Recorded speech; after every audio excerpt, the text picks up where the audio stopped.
Russian shelling might break Ukraine's will to fight, but not yet.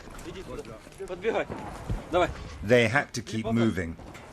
Until the last minute, these families had hung on. Leaving your home, even in a war, is a giant step.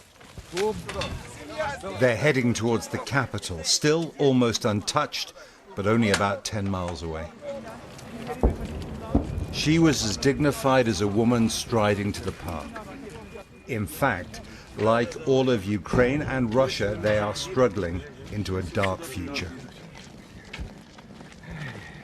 Ukrainian troops were moving back into Irpin, and this is why its people left.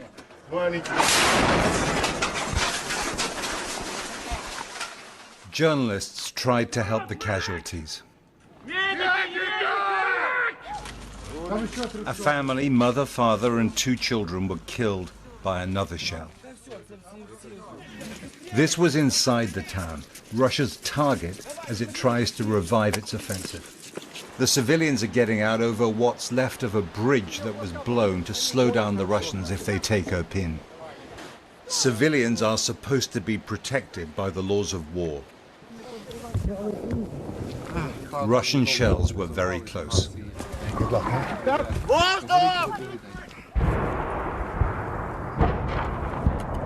Stopping was not an option. I'm okay, she said. Keep going. A disabled man couldn't make it up the steep riverbank on his own. There's a fair amount of incoming fire coming into this now. Artillery fire. There are loads of civilians around. Families coming out. There's a lady there with her dog following on. This is the edge of the town that the Russians have got to.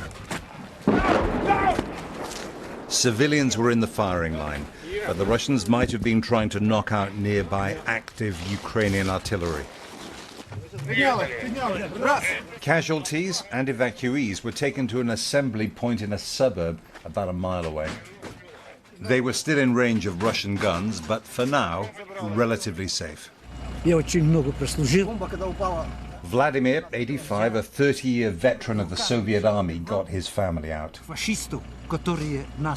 I served for many years, he said. Right now, I tear those fascists into pieces. They're killing people for no reason. That's what's really painful. On the way out, families grabbed their most precious things. Puppies, pets, some comfort. Tell me what it was like crossing the bridge and getting out. Oh, it was a miserable feeling. We are nervous. I was terrified. It was the horrible way. They moved on into the capital. This was a terrible day, but the Russian military is operating on half power. If it can build up full momentum, there will be many days worse than this. Jeremy Bowen, BBC News, Kyiv.